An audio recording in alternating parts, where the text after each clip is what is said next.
You know what time it is? It's Halloween month. It's Halloween month. So I decided to put on a horror movie shirt, Candyman specifically, because today we're reviewing Candyman. It says Candiland.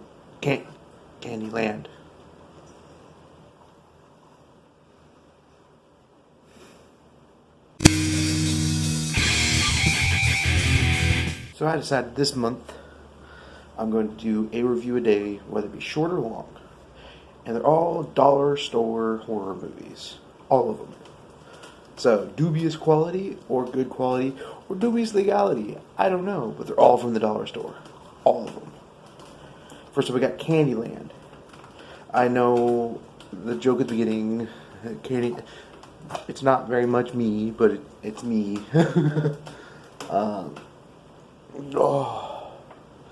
This was a good movie. Let's talk about it a little bit here. So Candyland is entirely a story about two people that came from different backgrounds. One, the main male character, is an ex-tennis star who damaged his leg, which they show in extent. And the second one is a woman who got out of a marriage that the guy was having an affair, and she lost her baby because of it. So it drove them both to a weird mentality. Now the girl seemed to have weird time skips in her memory. Like, she will literally sit there, not realize she signed the credit card statement, or not realize they actually bagged her stuff already. So she already had some problems. And then you have Gary Busey's character, who is very Gary Busey. Gary Busey is a militaristic, yes sir, no ma'am, yes ma'am, no ma'am, yes sir, no sir, very like that, and calls his son with constant Bible quotes. That made me think this was actually a religious movie, but it wasn't. It definitely threw me off a little bit, but it made sense in the long run for it. Part of the male main character's story is that his dad was over-controlling and overbearing and used religion against him. So he wanted to rebel against that. So he starts referring to himself and his now fiancée. I want to say fiancée. As God. They call themselves God, which is something that plays along in the whole thing. Now, this is where things get odd. And it was already odd before. They're afraid of people. They're afraid to be out in public. They want to stay in their apartment. So progressively, it gets crazier because they don't leave. They order food.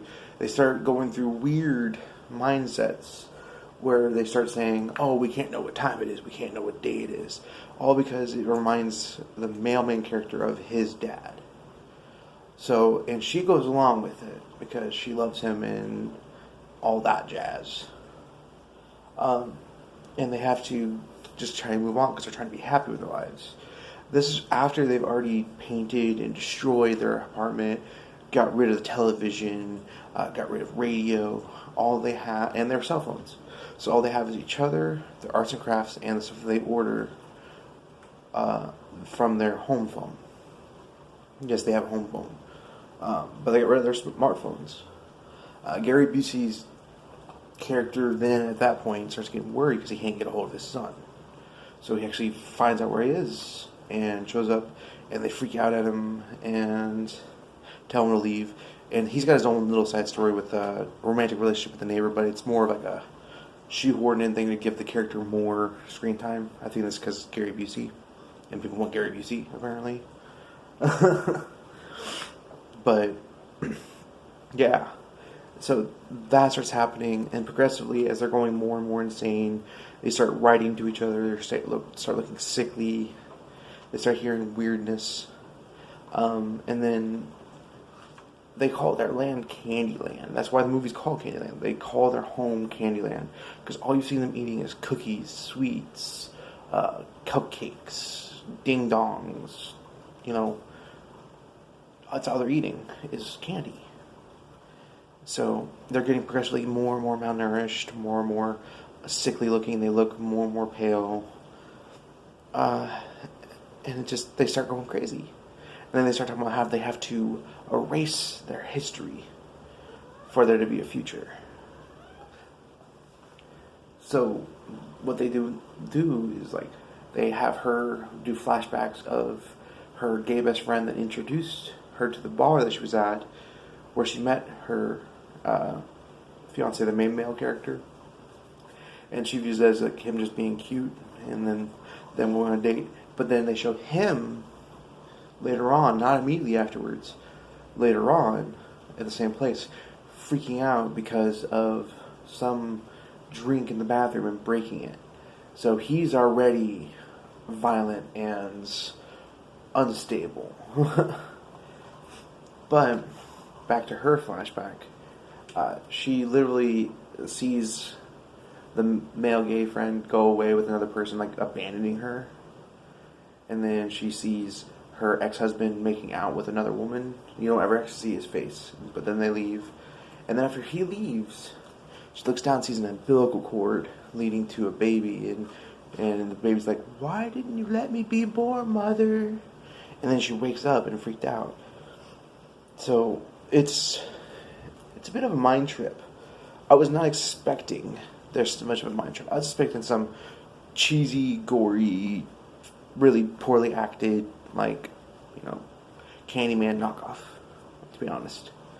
But it wasn't. It was very much a psychological study. They start the movie with a crime scene of the apartment. You don't know where this place is. You don't know any of that. You just know that it's a crime scene, and they're pretending it's Candiland. They keep calling it Candiland, and you don't know why. And they're playing on a dead old man. So, yeah, it starts off with that, and then progressively, as they change the apartment, they start flashing back to the crime scene, talking about things in there. So, they already let you know at the very beginning of the dang movie that everyone dies. So, my mind's like, oh, it's going to be some killer goes crazy and kills them, or something like that. No. Spoiler alert here. Gary Busey pops in whenever they're at their lowest. They already have no food because they broke their home phone because the main male character freaked out because they were trying to sell him something on the home phone. And he screams like, "What? How did you find me?" And then he smashes it. So they eat the last of their food, so they're starving to death. Trigger warning, he rapes his fiance, and she tries to figure out why he would do that. And then she takes control back from him and does the same thing to him. So it's really convoluted there. He gets sickly thin.